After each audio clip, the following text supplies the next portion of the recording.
naman po, Mami? Hindi totoong kasal ni Fatima at ng kapatid ko? Tanong ni Eric na minsang magkita sila ng kanyang ina sa isang restaurant. Tinawagan kasi siya nito dahil may abala daw tong sasabihin sa kanya. Oo anak, kayang ibig sabihin yan, maaaring maalis sa pagiging CEO sa Hendrix sa pabrika. And it's your time to shine, anak.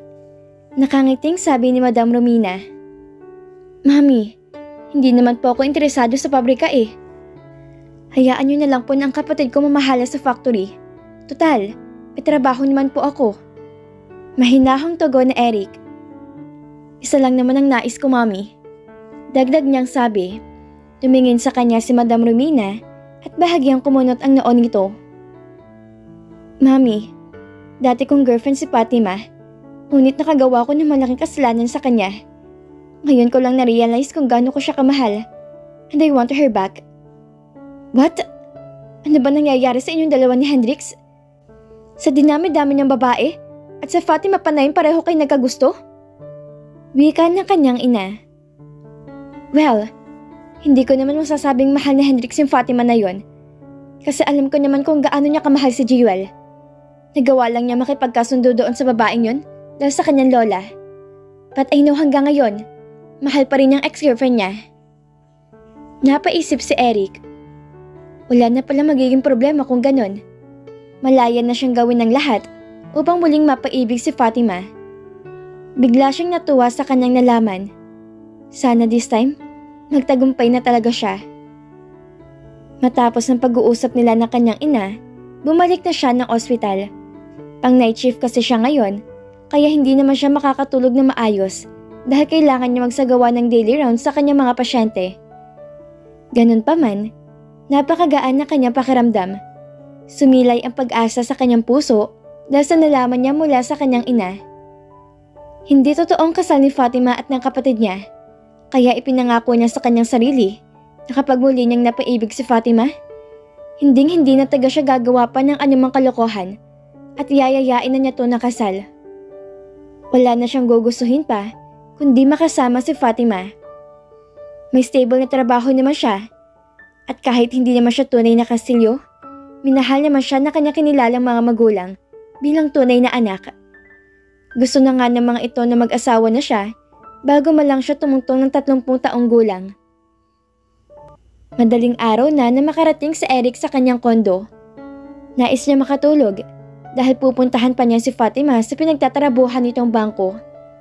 Nagmamadali siyang pumasok at nagtungo agad sa kwarto. Ngunit laking gulat niya nang makita si Jewel na nakahiga sa kama. Anong ginagawa mo rito, Jewel? Paano nakapasok ka dito?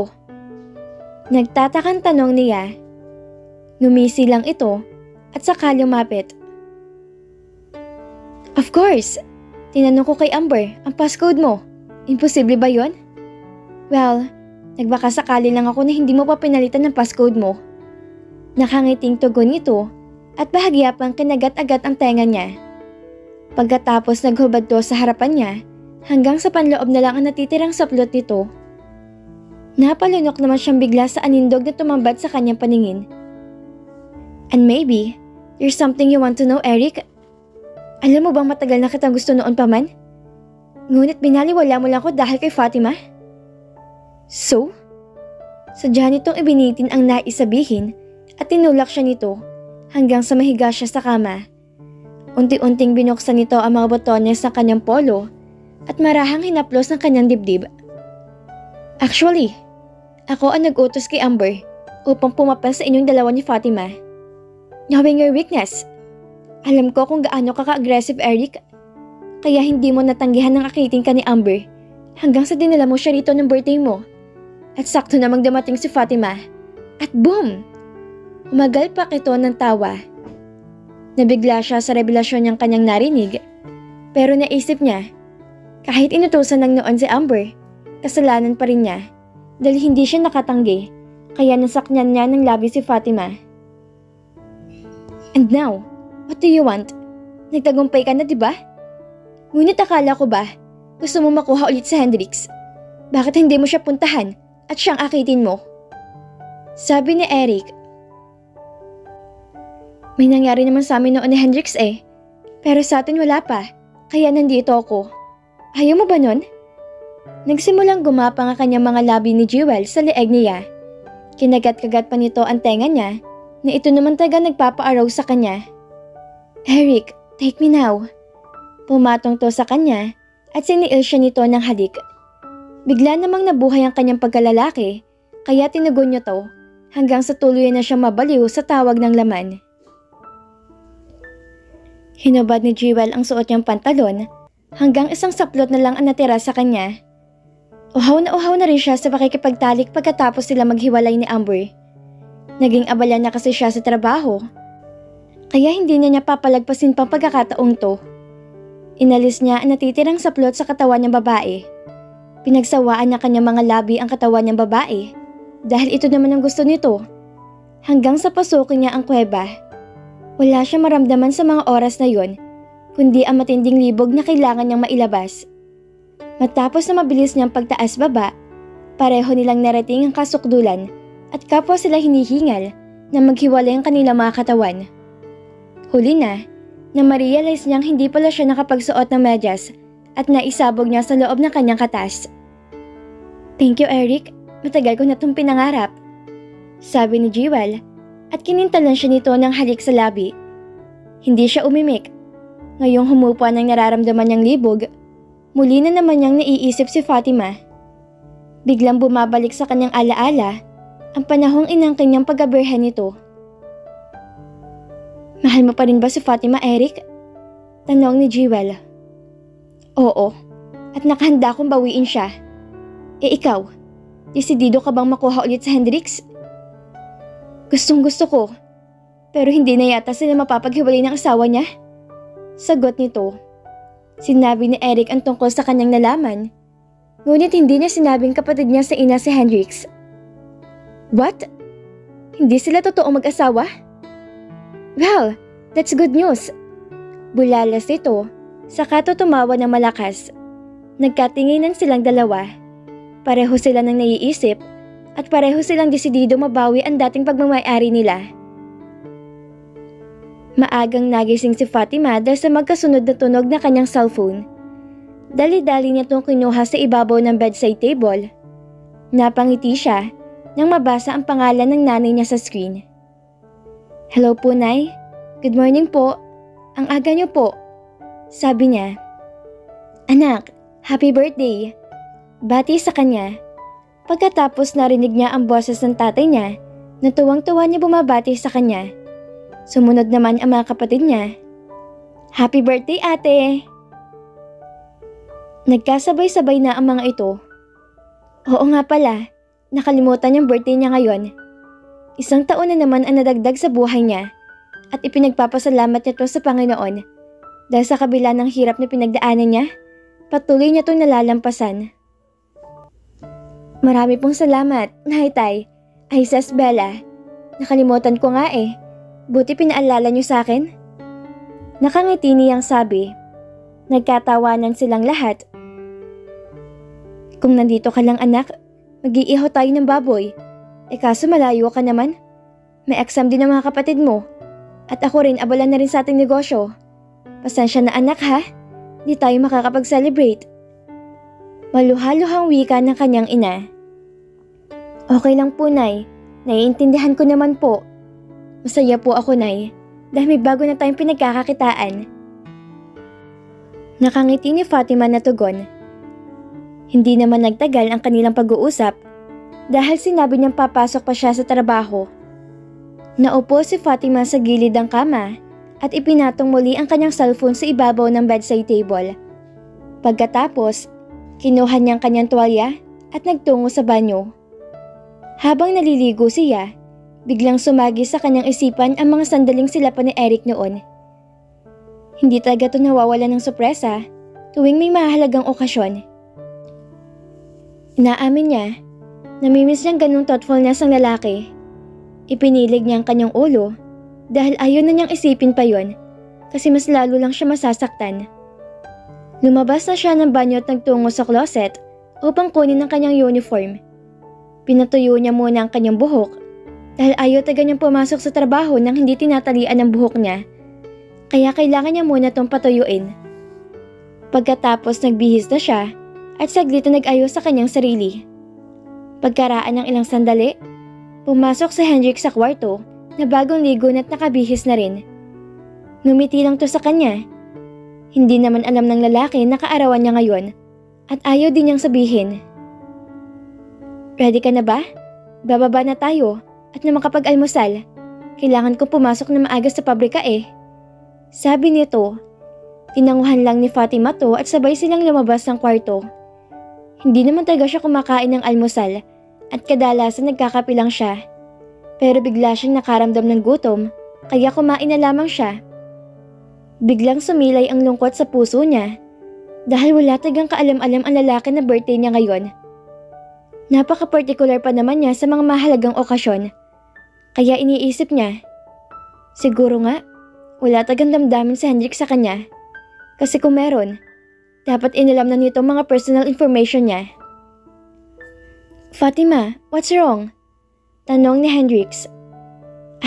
Wala Hendrix. Maagap ng sagot. Tumayo na siya at uminom ng tubig. Sumunod din ang lalaki sa kanya. Pagkaraan ng ilang sandali, lumabas na sila ng bahay at nagtungo sa parking garage. Kotse mo pa rin bang gagamitin natin, Fatima? Tanong ni Hendrix. Kaya nga lang pagkatapos kita maihatid, dadahin ko naman to sa pabrika dahil wala akong masasakyan kung iiwan ko to sa bangko.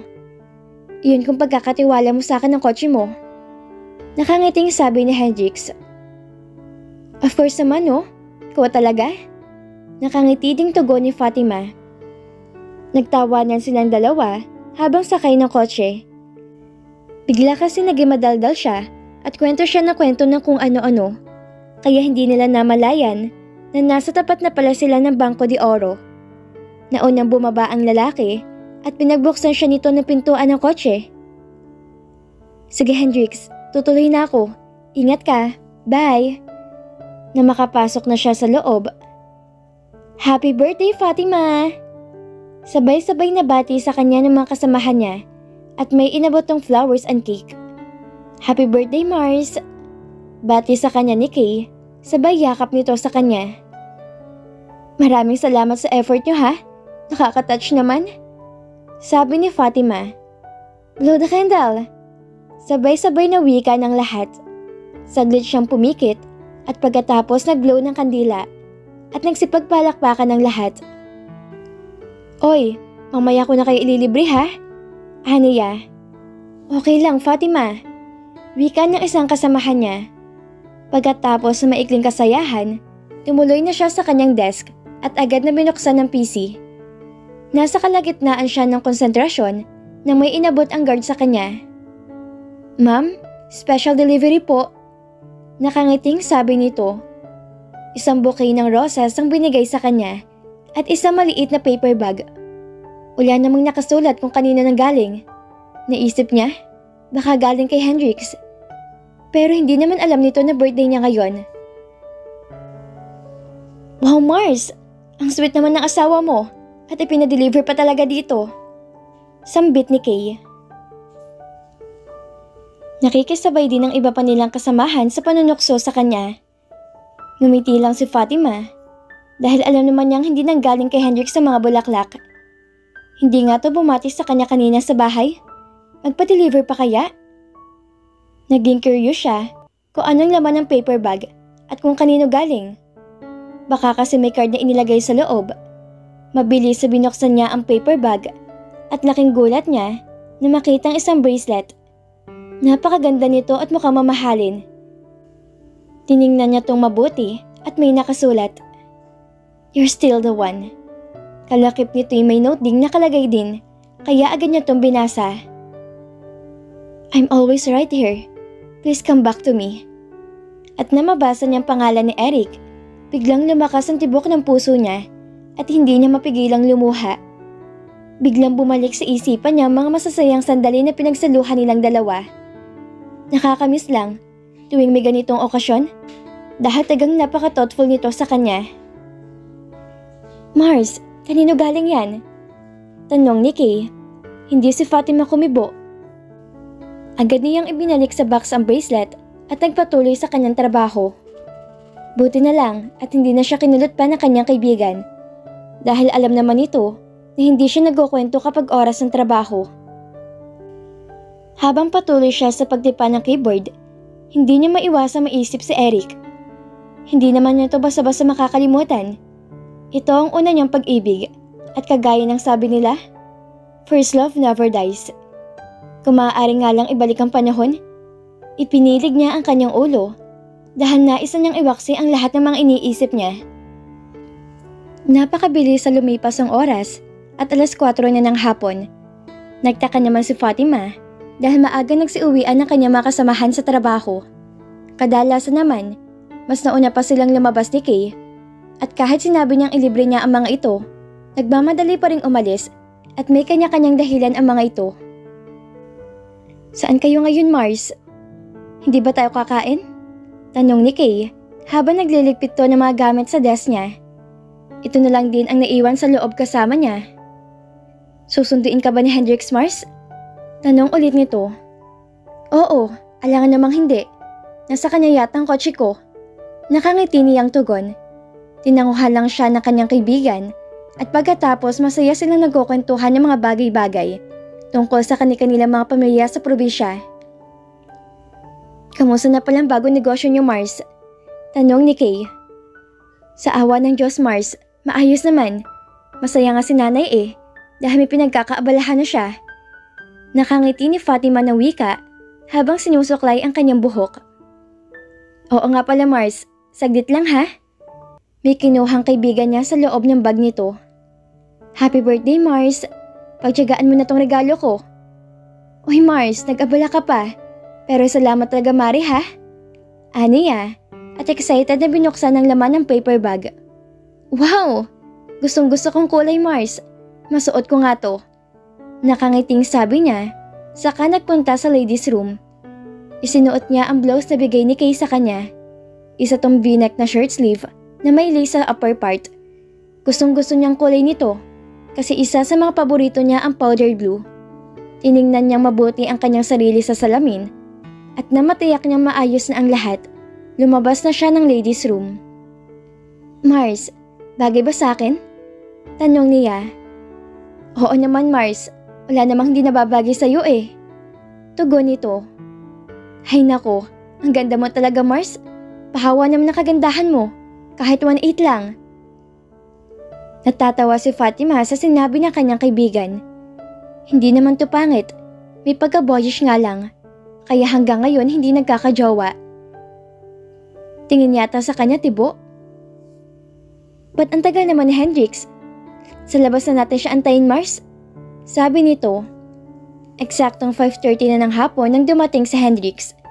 Nagmamadali itong bumaba at pinagbuksan sila ng pintuan. Sorry, natagalan ako. Marami kasing inaasikaso sa pabrika Paumanhin ito. Hindi ba ako magdadrive, Hendrix? Sabi ni Fatima nang pinasakay siya nito sa passenger seat. Ako na lang muna kasi masyado na matraffic ngayon at marami niyang sasakyan. Hindi na lamang siya nag-insist pa dahil hindi pa man siya kabisadong pagmamaneho. Bukod dito, wala pa siyang driver license kaya mas mabuti na maging maingat. Hendrix, saan tayo? Hindi naman tandaan papunta sa iyo, Lola Curious na tanong niya. Nagugutom kasi ako.